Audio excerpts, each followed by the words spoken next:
माणूस हा बौद्ध धर्माचा प्रमुख केंद्रबिंदू आहे. काय? माणूस हा बौद्ध धर्माचा खरा केंद्रबिंदू आहे. माणसाचं सुख, मानवी जगाचं सुख, मानवी कल्याण, मानवी जगाचं कल्याण आणि सुख हा बौद्ध धर्माचा खरा विषय आहे. माणसाचं सुख आणि मानवी जगाचं कल्याण आणि सुख हे बौद्ध धर्माचं खरं प्रयोजन आहे. हा धार्मिक केवळ विषय नाही. बौद्ध धर्म हा केवळ धार्मिक विषय नाही, तर माणसाचं सुख हा बौद्ध धर्माचा खरा विषय आहे. माणसाचं सुख आणि कल्याण हे बौद्ध धर्माचं खरं प्रयोजन आहे. म्हणून बौद्ध धर्म हाच खरा मानवतावादी धर्म होय.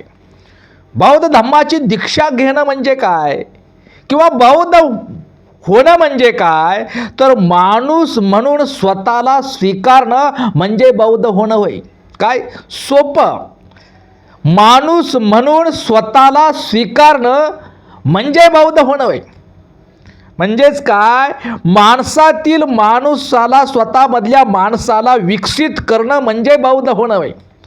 माणसानं माणूस म्हणून स्वतःला विकसित करणं, परिवर्तन करणं म्हणजे बौद्ध धर्म होय. आणि जोपर्यंत माणूस हा स्वतःमधला माणूस विकसित करत नाही, तोपर्यंत माणसाची प्रगती आणि परिवर्तन होणार नाही. म्हणून भगवान बुद्धांनी मानवी कल्याणाचा पाया म्हणून सांगितलं. काय सांगितलं? की दोनच वाक्यामध्ये बौद्ध धर्मानं आपल्या धम्माचा खरा सार आणि पाया सांगितला, आणि तो म्हणजे सब पापस अकरणम कुशलस उपसंपदा सचितोपरी योधपणम येतान बुद्धान शासन. काय सांगितलं?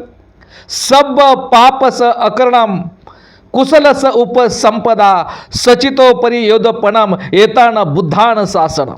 कोणतेही पाप न करणं, कुशल कर्माचं संवर्धन करणं, स्वतःमध्ये बदल करणं, त्याचं अनुपालन करणं आणि मनाचं पावित्र्य जपणं, मनाचं परिवर्तन करणं, मनाचं शुद्धीकरण करणं, हा धम्माचा खरं धम्माचं अनुशासन आहे. हे बौद्ध धम्माचं अनुशासन आहे.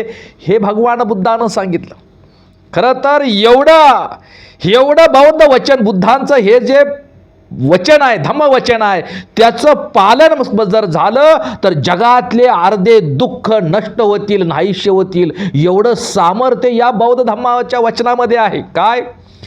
एवढं जर कोणतंही सर्व पापापासून दुःख दूर राहणं. पाप पुण्य म्हणजे काय? ब्राह्मणाने निर्माण केलेल्या त्या भ्रामक कल्पना नाही.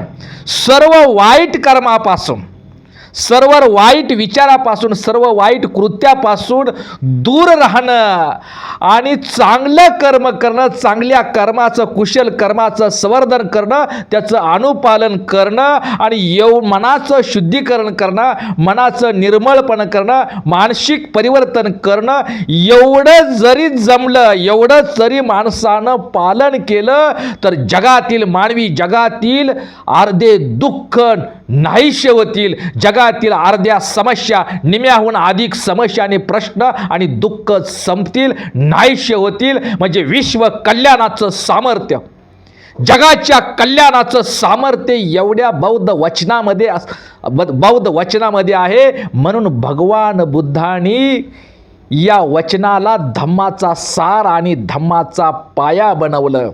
खरं तर पंचशील ही खरं तर माणसाचं आणि कुटुंबाचं संविधान असायला पाहिजे.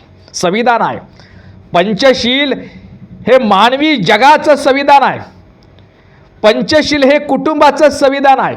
हे संविधानाचं जर अनुपालन केलं तर निश्चित तो माणूस आणि कुटुंब हा सुखी होतो. म्हणून माणसाचं मन बदलणं खूप महत्त्वाचं आहे.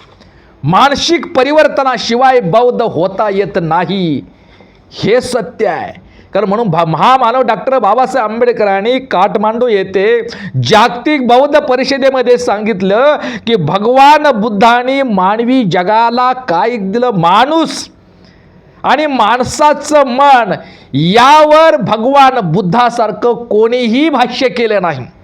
भगवान बुद्धांनी माणसाचं मन आणि माणूस यावरती भाष्य केलं. माणसाचं जरी मन बदललं, मानसिक परिवर्तन झालं तर त्या माणसाची प्रगती सुरू होती. तो माणूस म्हणून स्वतःला स्वीकारतो, तो माणूस म्हणून स्वतःमधल्या माणसाचा विकास करतो. आणि माणसाचं मन बदललं तर माणूस म्हणून माणूस स्वतःला स्वीकारतो, तेव्हा त्या खरे माणसाची आणि प्रगती होते. म्हणून डॉक्टर बाबासाहेब आंबेडकर म्हणाले की भगवान बुद्धाने सांगितलं की माणूस आणि जगाची मनोधारणा बदलल्याशिवाय मानवी जगाची प्रगती आणि कल्याण होणार नाही. म्हणून मानसिक परिवर्तनाशिवाय बौद्ध होता येत नाही. आपल्याला भारतामध्ये देव धर्म आणि जातीच्या मानसिक गुलामगिरीत बहुजन समाजाला ब्राह्मण आणि हिंदू नावाच्या धर्माखाली देव धर्म आणि जातीच्या मानसिक गुलामीत टाकलेला आहे. देव धर्म आणि जात ही आपली मानसिक गुलामी आहे.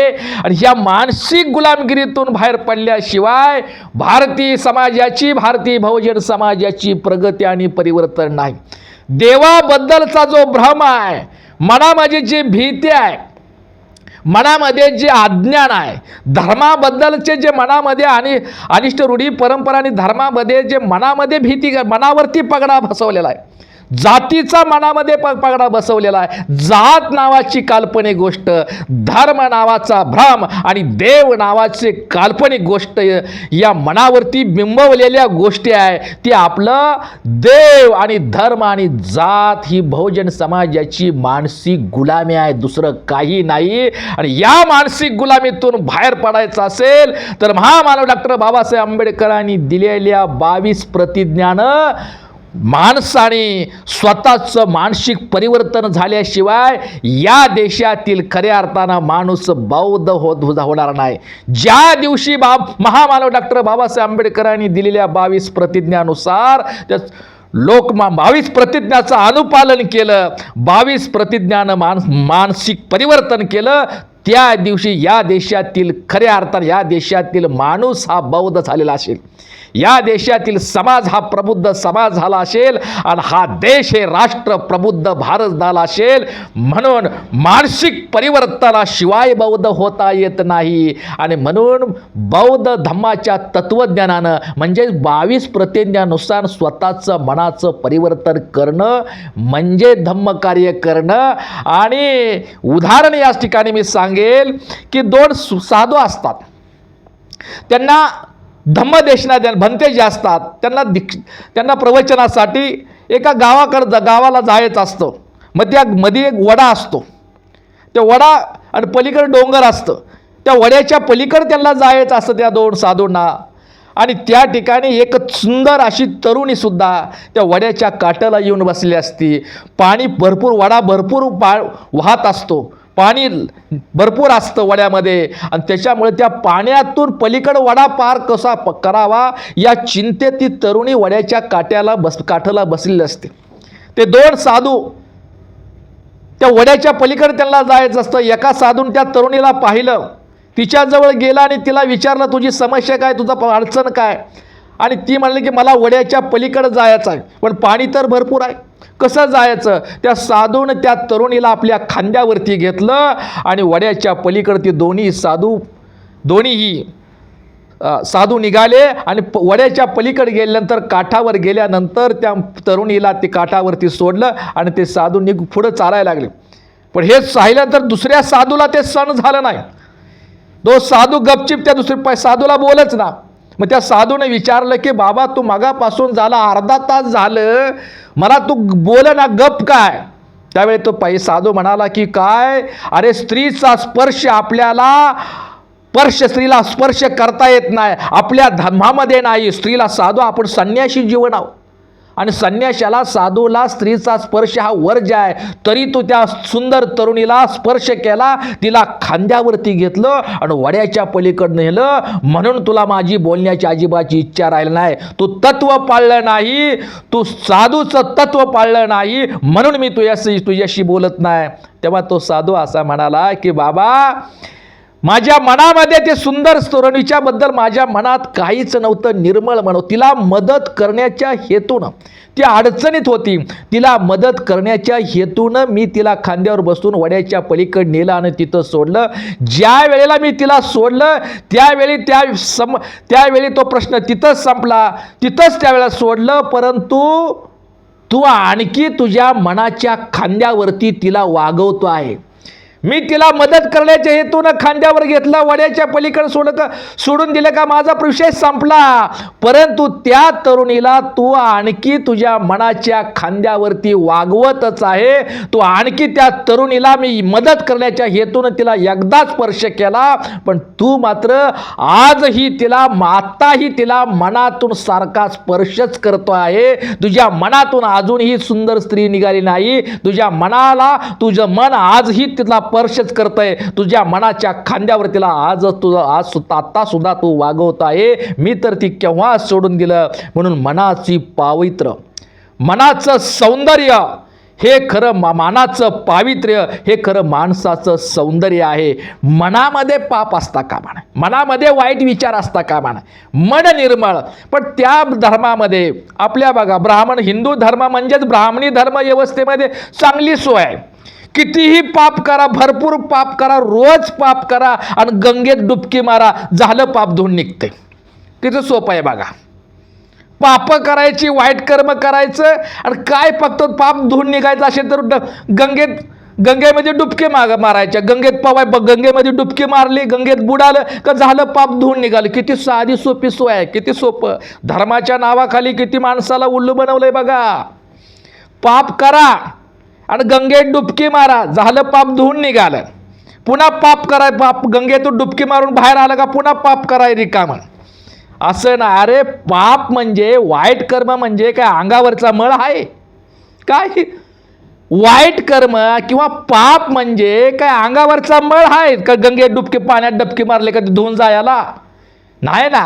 नाही निर्मळ मन काही करील साबण, संतान सांगून गेलेला. नाही निर्मळ मन काही करील साबण. आणि मनच निर्मळ नाही, तू गंगेत डुबकी मार नाहीतर समुद्रात कायमचा बुड, तुझ्यामधलं पाप हे कधीच धुवून निघणार नाही. पाप काय अंगावरचं मळ आहे ते साबणानं धुवून निघायला? मनाची निर्मळता शिवाय ते नाही. निर्मळ मन काय करील साबण. आणि निर्मळ मन करायचं असेल तर बौद्ध धम्माचं पंचशील आणि सब पापस अकरणम कुशलस उपसंपदा सचितो परियोदनम एतान बुद्धान शासन.